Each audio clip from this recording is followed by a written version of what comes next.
Hello students, welcome back to my channel Learning Made Simple, and I am your physics lecturer Srimati Sujata.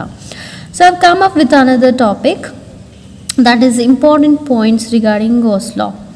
This I did not include in previous video because the video will become very lengthy and it will consume more data, right? So what I did, I split up Gauss law into two. One I did where I can prove the law, and another one the important points regarding the Gauss law. This is one in the same, right? Now in this topic we'll see how Gauss law is useful for us, okay, and also we'll see some conditions applied for using a Gauss law, right? So what is that important points, we'll see one by one. So let us start the video. Okay, so this was the law given by Gauss, right? So what he says is, first thing, what must be there? A Gaussian surface must be there. Okay. So what is Gaussian surface, by the way? Gaussian surface means a 3D surface, 3-dimensional, like a cube, cylinder, cone or sphere. These are all your 3D surfaces. The surface should be 3D plus it should be closed. Okay, 3 ಅಂದ್ರೆ closed, right? So such surfaces ಮೇಲೆ ಮಾತ್ರ Gauss law apply ಮಾಡೋಕ್ಕಾಗತ್ತೆ. Gaussian surface ಆದ್ರೆ ಮಾತ್ರ Gauss law apply ಮಾಡೋಕ್ಕಾಗತ್ತೆ, ಇಲ್ಲ ಅಂದರೆ ಇಲ್ಲ. Correct. Second thing is charge ಇದೆ ಅಲ್ವಾ, charge distribution. Okay, correct. C ಈ 3D ಒಳಗಡೆ ಚಾರ್ಜ್ ಡಿಸ್ಟ್ರಿಬ್ಯೂಟ್ ಆಗಿರ್ತದೆ, ರೈಟ್? ಈ ಚಾರ್ಜ್ ಡಿಸ್ಟ್ರಿಬ್ಯೂಟ್ ಆಗಿರೋದನ್ನು ನಾವೇನು ಮಾಡ್ತೀವಿ, ಪ್ರತಿಯೊಂದು ಚಾರ್ಜ್ ನಾವು ಕನ್ಸಿಡರ್ ಮಾಡ್ತಾ ಕೂತ್ಕೊಳ್ಳಲ್ಲ. ಸೊ ಏನು ಮಾಡ್ತೀವಿ, we will take net charge, some of the charge. Suppose ಆ ಸರ್ಫೇಸ್ ಒಳಗಡೆ Q1, Q2 minus Q3 plus Q4 ಈ ಥರ ಚಾರ್ಜಸ್ ಇದೆ ಅಂತ ಅಂದ್ಕೊಳ್ಳಿ. Okay, and so on up till Qn ತನಕ ಇದೆ. ಸೊ ನಾವೇನು ಮಾಡ್ತೀವಿ, ಇದ್ರದ್ದೆಲ್ಲ ಸಮ್ ಅಪ್ ಮಾಡ್ಕೊಳ್ತೀವಿ, ಅಂದರೆ ನೆಟ್ ಚಾರ್ಜ್ ಕನ್ಸಿಡರ್ ಮಾಡ್ತೀವಿ. ಕರೆಕ್ಟ್. ಆ್ಯಂಡ್ ಈ ನೆಟ್ ಚಾರ್ಜ್ ಎಲ್ಲಿ ಇರಬೇಕು, ಇನ್ಸೈಡ್ ದ ಸರ್ಫೇಸ್ ಅಂತ ಇದೆ. ಓಕೆ, ಈ ನೆಟ್ ಚಾರ್ಜ್ ಎಲ್ಲಿರಬೇಕು, inside the closed surface. Okay, it should be placed inside the surface, closed surface. So this is the second point. Okay, important second point. ಅದಕ್ಕೆ ಇಲ್ಲಿ ನಾವು closed ಅಂತ ಬರಿತೀವಿ, ಯಾಕಂದ್ರೆ ಇದು ಬರೀ ಕ್ಲೋಸ್ಡ್ ಸರ್ಫೇಸಿಗೆ ಅನ್ವಯ ಆಗುತ್ತೆ, ರೈಟ್? ನೆಕ್ಸ್ಟ್, ಈಗ ಕ್ವಶನ್ ಇಲ್ಲೊಂದು ಅರೈಸ್ ಆಗುತ್ತೆ, ಇನ್ಸೈಡ್ ಇದ್ದರೆ ದಿಸ್ ಇಸ್ ಅಪ್ಲಿಕೇಬಲ್, ಔಟ್ಸೈಡ್ ಇದ್ದರೆ ಏನಾಗುತ್ತೆ? I just make you to understand. If suppose ಅಂದ್ಕೊಳ್ಳಿ, ಇಲ್ಲೊಂದು ಸರ್ಫೇಸ್ ಇದೆ, correct, of any shape. Correct, surface ಇದೆ ಇಲ್ಲಿ. ಈ ಸರ್ಫೇಸ್ ಹೊರಗಡೆ ಇಲ್ಲೊಂದು ಚಾರ್ಜ್ ಇದೆ, ಸಿ ಕ್ಯೂ ಚಾರ್ಜ್. ಒಳಗಡೆ ಇಟ್ಟಿಲ್ಲ, ಹೊರಗಡೆ ಚಾರ್ಜ್ ಇದೆ. ಹಾಗಾದರೆ ಇಲ್ಲಿ ಫ್ಲಕ್ಸ್ ಎಷ್ಟಿರುತ್ತೆ? 0. ಯಾಕಂದರೆ ಈ ಕಂಡೀಷನ್ ಅದು ಅಪ್ಲೈ ಆಗ್ತಾ ಇಲ್ವಲ್ಲ. ನೆಟ್ ಚಾರ್ಜ್ ಎಲ್ಲಿರಬೇಕು? Inside the closed surface. Here the charge is outside the close surface. Hence what we can say flux is 0. See, we'll understand it in more clearly. Suppose, ಹಾಗಾದರೆ ಈ charge ಫ್ಲಕ್ಸ್ನ produce ಮಾಡಲ್ವೇನು? Produce ಮಾಡುತ್ತೆ, correct, produce ಮಾಡುತ್ತೆ. ಅದು ನೋಡಿ ಹೀಗೆ produce ಆಗುತ್ತೆ, ಹಿಂಗೆ ಪ್ರೊಡ್ಯೂಸ್ ಆಗುತ್ತೆ. ಓಕೆ, ಇವಾಗ ನಾವು ನಮ್ಮದು ಹಳೆ ಮೆಥಡ್ ಇದೆಲ್ಲ, ಮ್ಯಾಥಮೆಟಿಕಲ್ ಅಪ್ರೋಚ್ ಟು ಫೈಂಡ್ ಏನದು ಫ್ಲಕ್ಸ್, ಅದೇ ಥರ ಮಾಡೋಣ. ಈಗ ಸಪೋಸ್ ಇಲ್ಲೊಂದು ಸರ್ಫೇಸ್ ತೊಗೊಳ್ತಾ ಇದ್ವಿ. ಓಕೆ, ಸೊ ಇದ್ರದ್ದು ಏರಿಯಾ ವೆಕ್ಟರ್ ಹೆಂಗಿರುತ್ತೆ? ಪರ್ಪೆಂಡಿಕ್ಯುಲರ್ ಇದು ಎನ್ ಕ್ಯಾಪ, ಏರಿಯಾ ವೆಕ್ಟರ್ ಅನ್ಕೋರಿ DA ಅಂತ ತೊಗೊಳ್ರಿ, ಅಥವಾ ಎನ್ ಕ್ಯಾಪ್ ಅಂತ ತೊಗೊಂಡು ನಡೀತದೆ, ರೈಟಾ? ಸೊ ಎಲೆಕ್ಟ್ರಿಕ್ ಫೀಲ್ಡ್ ಹೆಂಗಿದೆ? ಅದು ಕೂಡ ಪ್ಯಾರಲಲ್ ಇದಾವೆ, ಎರಡು ಎಲೆಕ್ಟ್ರಿಕ್ ಫೀಲ್ಡ್ ಇದೆ, ಎರಡು ಪ್ಯಾರಲಲ್ ಅಂದರೆ ಥೀಟಾ ಇಲ್ಲೇನಾಯಿತು? 0 ಆಯಿತು. ಹಂಗಾರೆ ಈ ಎಲೆಕ್ಟ್ರಿಕ್ ಫೀಲ್ಡಿನ ಫ್ಲಕ್ಸ್ ಎಷ್ಟಿದೆ? d∅ = E/dA cos θ. Correct, this is the expression. So d∅ ಏನಾಗುತ್ತೆ? E/dA ಆಯಿತು. ಅಗ್ರಿ? ನೆಕ್ಸ್ಟ್ ಇದನ್ನು ನಾನು 1 ಅಂತ ತಗೊಳ್ತೀನಿ. ಓಕೆ, ಅಥವಾ let it be 1. Now you consider the surface over here, this side. this surface. How is the area vector for this? Hingide. Correct. But what is the direction of electric field? Opposite to the area vector. This is our area vector. Correct. This n cap. This is our area vector direction. Hingide. Electric field direction hing hogta ide. Means here theta is how much? 180 degree. Understanding? So in the second surface d phi 2 e2 ಅಂತ ತಗೊಳ್ಳಿ, ಏನಾಗ್ತಿದೆ ಇಲ್ಲಿ dA cos theta again. What is theta in this case? In the second figure here, since your electric field and area vector both are opposite, that means angle between them is ಒಂದು ಹಿಂಗೆ ಹೋಗ್ತಾ ಇದೆ, n cap ಹಿಂಗಿದೆ, ನಮ್ದು electric field direction ಹಿಂಗದ, right. So angle between them is 180 degree, right. So ಹಾಗಾದ್ರೆ cos 180 ಎಷ್ಟಾಗುತ್ತೆ? -1 ಆಯಿತು. So d phi 2, are we getting d phi 2 in negative? Cos 180 degrees -1. So what will be our d phi 2? d phi 2 is equals to ಏನಾಗುತ್ತೆ? EDA minus EDA. ಇವಾಗ ಇದ್ರದ್ದು net ತೆಗಿಯೋಣ, ಎರಡು add ಮಾಡೋಣ. So net charge ಹೆಂಗೆ ತೆಗಿತೀರಿ? Net charge will sum up. So plus EDA plus of minus EDA. ಕರೆಕ್ಟಾ? Net charge, sorry net charge ಅಲ್ಲ, net flux. Net flux, flux ಅನ್ಬೋದು, ಎಲೆಕ್ಟ್ರಿಕ್ ಫ್ಲಕ್ಸ್ ಅನ್ಬೋದು, ಎರಡು ಒಂದೇ. So EDA plus of minus EDA ಏನಾಯಿತು? Cancel ಆಗಿ 0 ಬಂತ. So are you getting the feel of this? So therefore charge distribution ನಾವು net ಚಾರ್ಜನ್ನು ಎಲ್ಲಿ ಇರಬೇಕು ಅಂತ ತಗೊಳ್ತಾ ಇದ್ವಿ? Inside the close surface. Outside ಇದ್ರೆ ಏನಾಗುತ್ತೆ? ಫ್ಲಕ್ಸ್ 0 ಆಗುತ್ತೆ. ಹೇಗೆ 0 ಆಗುತ್ತೆ? We have understood by this example. Okay, I hope you understood now. Okay, now second, next point, third point. What's the third point? Third point is the Gauss law is independent of size and shape of the surface, shape of the Gaussian surface. ಅಂದ್ರೆ Gauss law is independent of size and shape. ಅಂದ್ರೆ ನೀವು ಯಾವುದೇ ಶೇಪಿಂದ body consider ಮಾಡ್ಬೋದು, any closed surface. if you see the statement of Gauss law, it is written there. Gauss law ಯಾವಾಗ applicable ಆಗುತ್ತೆ? It is the net electric flux through any closed surface ಅಂತ ಹೇಳ್ತಾ ಇದ್ರು, ಹೌದಾ? ಎನಿ ಕ್ಲೋಸ್ ಸರ್ಫೇಸ್ ಅಂದರೆ it is immaterial, ಅದು ಯಾವುದೇ ಶೇಪಲ್ಲಿ ಇರ್ಬೋದು. ಐದರ್ it might be any ಆರ್ಬಿಟರಿ shape, ಈ ಥರ. ಅದರ 3D ಇರಬೇಕು, ಅದು 3D ಇರಬೇಕು, ಕ್ಲೋಸ್ಡ್ ಇರಬೇಕು, ಕರೆಕ್ಟಾ? ಅಥವಾ ನೀವು ಸಿಲಿಂಡರ್ ಕನ್ಸಿಡರ್ ಮಾಡಿರಿ. ಓಕೆ, ಇಲ್ಲಿ ಚಾರ್ಜ್ ಇರುತ್ತೆ, inside Q. So electric flux ಹಿಂಗೆ ಬರುತ್ತೆ, ಹಿಂಗಿರುತ್ತೆ. So this is the electric flux. We have seen this diagram in linear charge distribution ನೋಡಿದ್ವಿ. ಸೊ ಅಲ್ಲಿ linear charge, areal charge, volumetric charge ಅಂತ distribution ಅಂತ ಕಲ್ತಿದ್ವಿ. ಸೊ ಅಲ್ಲಿ ಬರುತ್ತೆ ಇದು ಆ ಥರ. ಓಕೆ, ಅಥವಾ ನೀವು ಕೋನ್ಸ್ ಕನ್ಸಿಡರ್ ಮಾಡಿರಿ. ಒಂದು ಕೋನ್ ಇದೆ, ಇಲ್ಲಿ ಚಾರ್ಜ್ ಎಲ್ಲಿರಬೇಕು? Inside the close surface. So ಇಲ್ಲದ Q.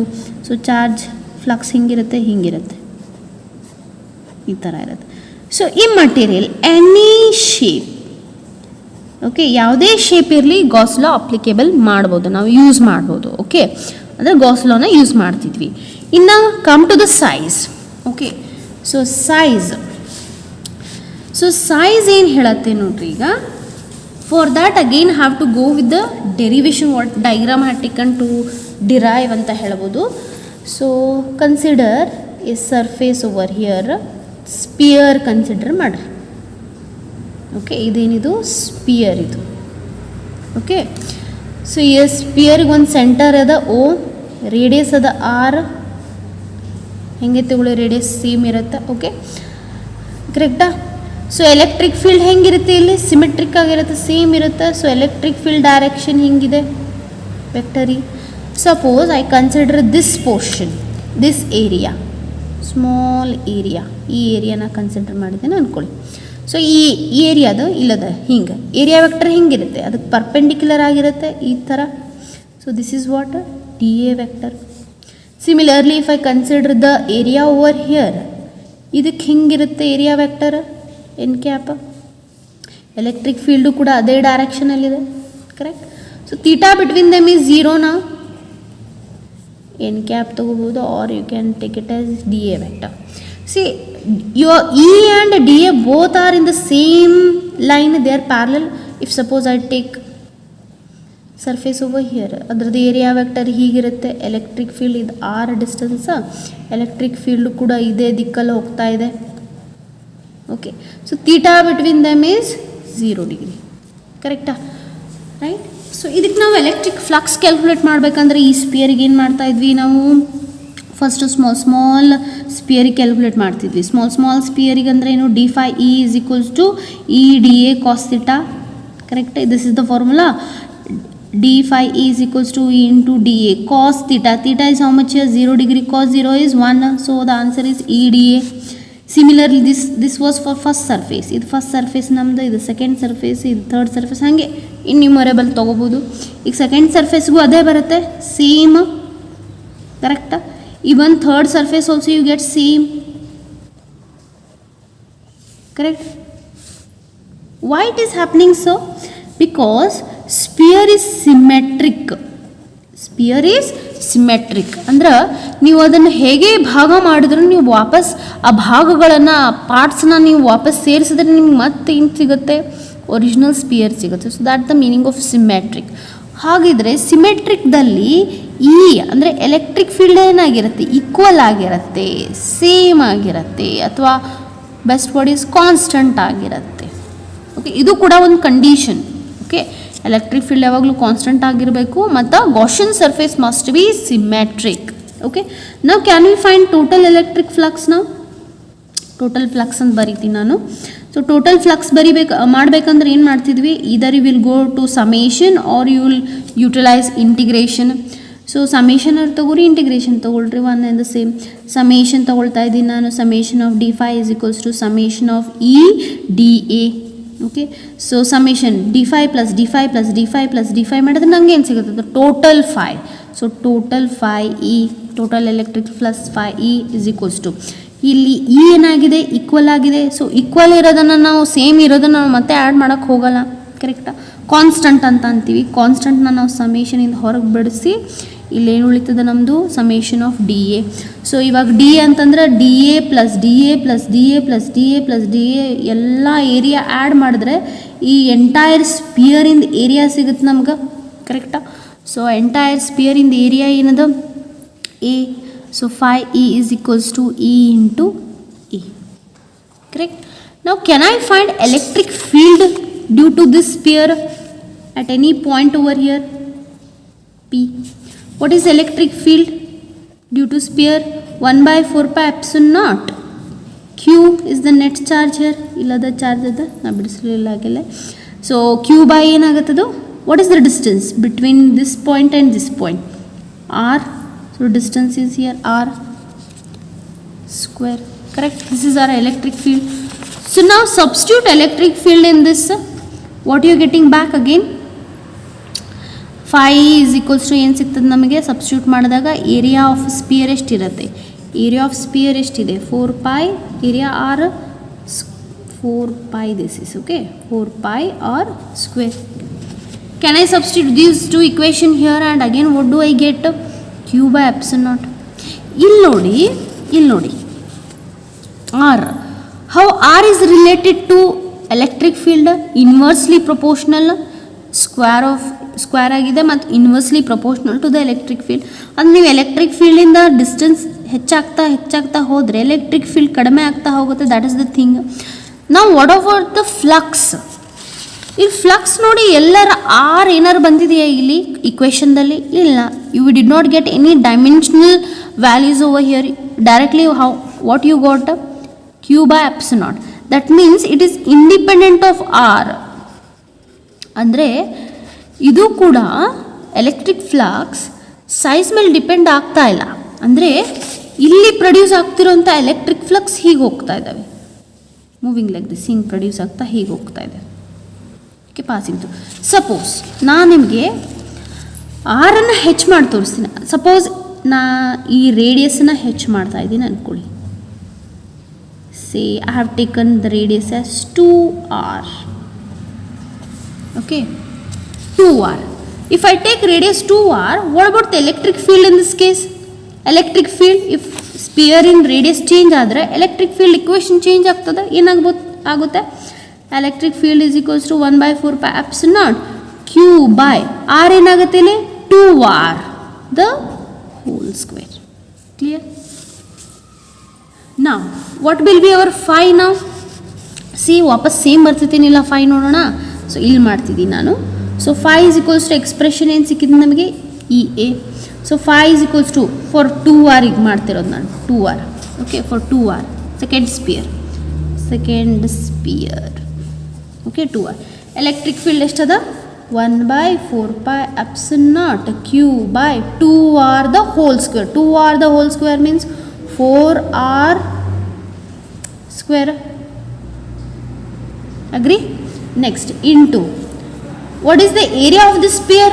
Sphere area of the sphere will be always 4 pi r square. Agree? Correct?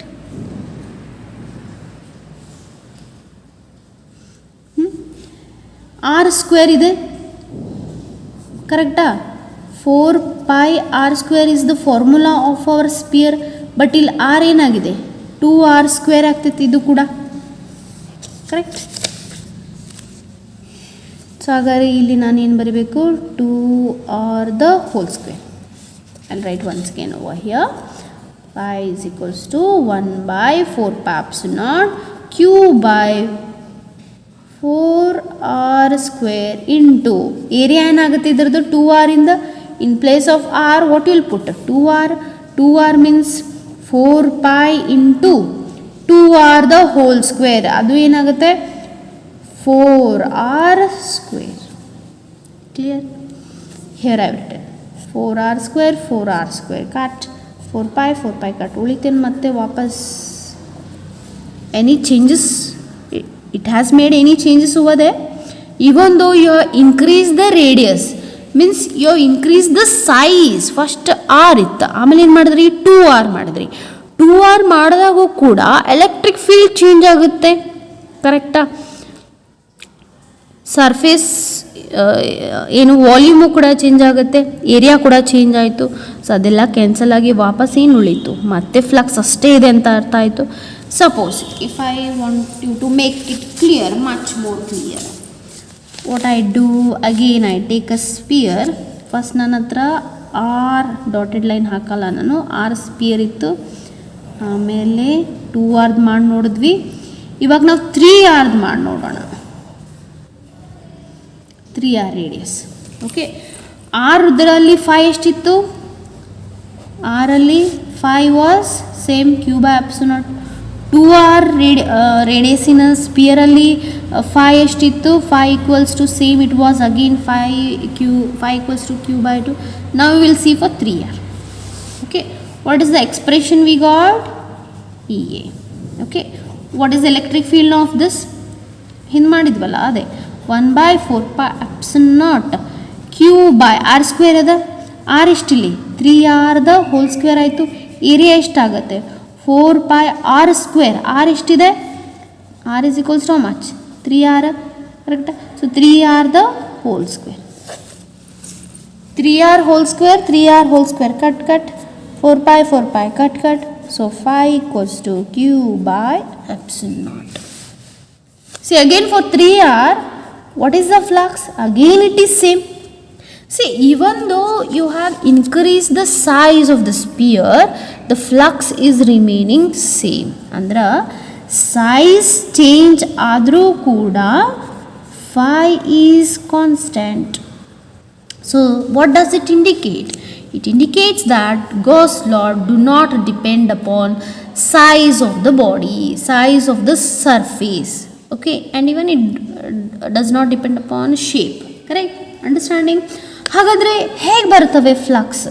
So ನೋಡಿ, ಫಸ್ಟ್ ಇಲ್ಲಿ ಹುಟ್ಕೊಳ್ತವೆ ಫ್ಲಕ್ಸ್. ಯಾಕಂದರೆ ಚಾರ್ಜ್ ಎಲ್ಲಿದೆ? ಇಲ್ಲಿ ಅಟ್ ದ ಸೆಂಟರ್ ಕ್ಯೂ, ನಾನು ಅದು ಬಿಡಿಸಿರಲಿಲ್ಲ, ಕ್ಯೂ ನೆಟ್ ಇಲ್ಲಿದೆ ಕ್ಯೂ. ಸೊ ಈ ಕ್ಯೂ ಫಸ್ಟ್ ಎಷ್ಟು ಫ್ಲಕ್ಸ್ ಪ್ರೊಡ್ಯೂಸ್ ಮಾಡ್ತದೆ? Q by epsilon. ಆ ಕ್ಯೂ ಬೈ ಎಪ್ಸಿಲಾನ್ ಏನು ಮಾಡ್ತದೆ, ಇದರಿಂದ ಹೊರಗೆ ಬರ್ತದೆ, ಇದರಿಂದ ಹಿಂಗೆ ಹೊರಗೆ ಬಂತು, ಹಿಂಗೆ ಬರ್ತಾ ಇದ್ದಾವೆ, ಹೀಗೆ ಹೊರಗೆ ಬರ್ತಾವೆ. ಇಲ್ಲಿಂದ ಹೊರಗೆ ಬಂದು ಮತ್ತು ಈ ಸ್ಪಿಯರಿಂದ ಹೊರಗೆ ಬರ್ತದೆ, ಮತ್ತು ಈ ಸ್ಪಿಯರಿಂದ ಹೊರಗೆ ಬರ್ತದೆ. Okay, flux first it will come out from the first sphere, r radius ಇರುವಂಥ ಸ್ಪಿಯರ್. ನೆಕ್ಸ್ಟ್ 2r ರೇಡಿಯಸ್ ಇರುವಂಥ ಸ್ಪಿಯರಿಂದ ಹೊರಗಡೆ ಬರ್ತದೆ. ನೆಕ್ಸ್ಟ್ 3r ರೇಡಿಯಸ್ ಇರುವಂಥ ಸ್ಪಿಯರಿಂದ ಹೊರಗೆ ಬರ್ತದೆ. ಸೊ ಈ ಥರ ಬರ್ಲಿಕ್ಕೆ ಶುರು ಮಾಡ್ತದೆ. ಸೊ ಇಲ್ಲಿ ಏನಾರ ಅಡೆತಡೆ ಇದೆ ಇಲ್ಲ ಅಲ್ವಾ? So no problem for them to come out. So ಹೀಗಾಗಿ ಫ್ಲಕ್ಸ್ ಫಸ್ಟ್ ಇಲ್ಲಿ ಜನ್ರೇಟ್ ಆಗುತ್ತೆ. Next same amount of flux 2r, next 3r, r 2r 3r, r 2r 3r. So first ಇಲ್ಲಿ ಪ್ರೊಡ್ಯೂಸ್ r 2r 3r ಈ ಥರ produce ಆಗ್ತಾ ಹೋಗ್ತದೆ. Okay, so I hope I gave you the feel of this, that Gauss law is independent of size and the shape of the surface. Okay, ಇವಾಗ ಇನ್ನೊಂದು ಒಳ್ಳೆ fact ಇದೆ ಇದ್ರದ್ದು. ಏನಂದರೆ ನಾವು electric flux according to Gauss law ಹೇಗೆ ಕೊಡ್ತೀವಿ, phi closed is equal to q net divided by epsilon ಅಂತ ಕೊಡ್ತೀವಿ. ಕರೆಕ್ಟಾ? ನಮ್ಮದು ಮ್ಯಾಥಮೆಟಿಕಲ್ ಅಪ್ರೋಚ್ ಹೇಗಿದೆ, phi equals to mathematical approach ಹೇಗಿದೆ, phi equals to integration over a closed surface vector E dot vector dA ಅಂತದ. Okay, ನಾನು ಹಿಂದಿನ ವಿಡಿಯೋದಲ್ಲಿ ಹೇಳಿದ್ದೀನಿ, ಎಕ್ಸ್ಪ್ಲೇನ್ ಮಾಡಿದ್ದೀನಿ, same thing. So this are same ನಾ. ಹಾಗಾದರೆ ಇದು ಕೂಡ ಈಕ್ವಲ್ ಟು, ಇದೇನಿದು ಸಿಂಬಲ್ ಹಾಕ್ತಿದ್ದೀನಿ ನಾನು ಅಂತಂದರೆ, ಇದು ಇಂಟಿಗ್ರೇಷನ್ ಸಿಂಬಲ್, ಇದ್ರ ಮೇಲೆ ಒಂದು ಸರ್ಕಲ್ ಹಾಕಬೇಕು. Circle indicates it is applicable for closed surface ಅಂತ ಅರ್ಥ. ಓಕೆ, ಸೊ ಇದು ಲೈನ್ ಇಂಟಿಗ್ರಲ್ ಹಾಕ್ಬಿಟ್ಟು ಅದ್ರ ಮೇಲೊಂದು ಸರ್ಕಲ್ ಬಿಡಿಸ್ಬೇಕು. So vector d A into D. ನೋಡಿ, ಈ ಎಕ್ಸ್ಪ್ರೆಷನ್ ತಗೊಂಡಾಗ ಏನು ಕನ್ಫ್ಯೂಷನ್ ಇಲ್ಲ, ರೈಟ್? ಸೊ ಇಲ್ಲೇನು ನೆಟ್ ಚಾರ್ಜ್ ಮೇಲೆ ಡಿಪೆಂಡ್ ಆಗಿದೆ ಫ್ಲಕ್ಸ್ ಅಂತ ಅನಿಸುತ್ತೆ, ಕರೆಕ್ಟಾ? ಬಟ್ ಈ ಎಲೆಕ್ಟ್ರಿಕ್ ಫ್ಲಕ್ಸ್ ಡೆಫಿನೇಷನ್ ನಾವು ಇದನ್ನು ಕನ್ಸಿಡರ್ ಮಾಡಿದಾಗ, ಇದನ್ನು ಕನ್ಸಿಡರ್ ಮಾಡಿದಾಗ ಇಲ್ಲಿ ನೋಡಿ ಈ ವ್ಯಾಲ್ಯೂ ಬರ್ತಾ ಇದೆ, ಕರೆಕ್ಟಾ? ರೈಟ್? ಈಗ ಇದಕ್ಕೊಂದು ನಾನು ಎಕ್ಸಾಂಪಲ್ ತೊಗೊಂಡು ಹೇಳ್ತೀನಿ, ಅಂದರೆ ಇದು ಕ್ಲಿಯರಾಗಿ ಅರ್ಥ ಆಗುತ್ತೆ. ಸಪೋಸ್ ಒಂದು ಯಾವುದೇ 3D ಶೇಪಿಂದ ಒಂದು ಇರ್ರೆಗ್ಯುಲರ್ ಶೇಪಿಂದ ಒಂದು ಬಾಡಿ ಇದೆ, ಕರೆಕ್ಟಾ? ಈ ಬಾಡಿಯಲ್ಲಿ ಚಾರ್ಜ್ ಈ ರೀತಿ ಡಿಸ್ಟ್ರಿಬ್ಯೂಟ್ ಆಗಿದೆ, ಪ್ಲಸ್ ಎಲ್ಲ ಪಾಸಿಟಿವ್ ಚಾರ್ಜ್ ಇದಾವೆ ಅಂದ್ಕೊಳ್ಳಿ, ಕರೆಕ್ಟಾ? ಇಲ್ಲೊಂದು +4q ಈ ಥರ ಇದೆ, ಡಿಸ್ಟ್ರಿಬ್ಯೂಟ್ ಆಗಿದೆ. ಇನ್ನೊಂದು ಚಾರ್ಜು ಇದ್ರ ಹೊರಗಡೆ ಇದೆ, ಇಲ್ಲಿದೆ, ಕರೆಕ್ಟಾ? ಇವಾಗ ಎಲೆಕ್ಟ್ರಿಕ್ ಫ್ಲಕ್ಸ್ ನೀವು ಹೆಂಗೆ ತಗೊಳ್ತೀರಿ? ಗಾಸ್ ಲಾ ಥ್ರೂ ಏನು ಹೇಳುತ್ತೆ Gauss law? Inside the close surface charges, net charge inside the close surface. ಹಾಗಾದ್ರೆ ನೀವು ಬರೀ ಎಲೆಕ್ಟ್ರಿಕ್ ಫ್ಲಕ್ಸ್ ಇದರಿಂದ ಪ್ರೊಡ್ಯೂಸ್ ಆಗ್ತಿದೆ ಅಂತ ಹೇಳ್ತೀವಿ ನಾವು, ಕರೆಕ್ಟಾ? ಆದರೆ ಈ ಡೆಫಿನೇಷನ್ ನೋಡಿದಾಗ ಇದು ಸುಳ್ಳಾಗುತ್ತೆ. Okay, if you look at this expression, see here, are you getting E? ಅಂದ್ರೆ electric field produce by Q1 is also consider, Q2, Q3, Q4, Q5 consider ಮಾಡ್ತೀವಿ ನಾವು. ಅಂದ್ರೆ ನೆಟ್ ಎಲೆಕ್ಟ್ರಿಕ್ ಫೀಲ್ಡ್ ತಗೊಳ್ತೀವಿ ಇಲ್ಲಿ. ಅಂದರೆ Q5 is contributing to produce electric field, correct? It is contributing, Q5 is contributing for the production or generation of net electric field, whereas Q5 is not contributing for what? Electric flux. Electric ಫ್ಲಕ್ಸಿಗೇನು contribution ಇಲ್ಲ ಅದರದ್ದು, ಆದರೆ electric field, I hope you understanding, field, I'm talking about field in this case. So electric field produce ಮಾಡೋಕ್ಕೆ Q5 is must and should, ಅದು ತನ್ನ contribution ಕೊಡುತ್ತೆ, ಆಯಿತಾ? So Gauss law ಪ್ರಕಾರ ಹೋದರೆ, if you go with Gauss law, so Gauss law ಪ್ರಕಾರ net Q net ಹೆಂಗಿರುತ್ತೆ? Q1 + Q2 + Q3 + Q4 ಮಾಡಿ ಕ್ಯೂ ನೆಟ್ ತಗೊಳ್ತೀರಿ. ಆವಾಗ phi closed is equals to ಏನಾಗುತ್ತೆ?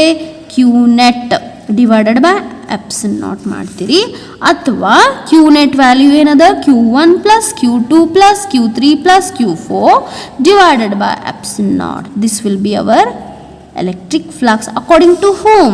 According to our Gauss ancestor. Okay, yes, he is our ancestor, right? According to Gauss tata, this is applicable, this is done. But if you go with this mathematical approach, what we have done earlier, ಇದು ನಮ್ಮ method, the mathematical approach ದಲ್ಲಿ ಹೋದರೆ, mathematically ಅಪ್ರೋಚಲ್ಲಿ ಹೋದರೆ, so phi equals to ಏನಾಗುತ್ತೆ mathematical ಅಪ್ರೋಚದಲ್ಲಿ? Line integral of vector d A E dot d A vector ಆಗುತ್ತಾ? So ಇಲ್ಲಿ electric field, net electric field ಯಾವುದಾದ್ರಿಂದ ತೊಗೊಳ್ತೀರಿ ನೀವು? Q1 ಇಂದನೂ ತೊಗೊಳ್ತೀರಿ, Q2 ತೊಗೊಳ್ತೀರಿ, Q3 Q4. ಅಂದ್ರೆ ನೆಟ್ ಎಲೆಕ್ಟ್ರಿಕ್ ಫೀಲ್ಡ್ ಹೆಂಗೆ ಬರೀತೀರಿ ಇವಾಗ?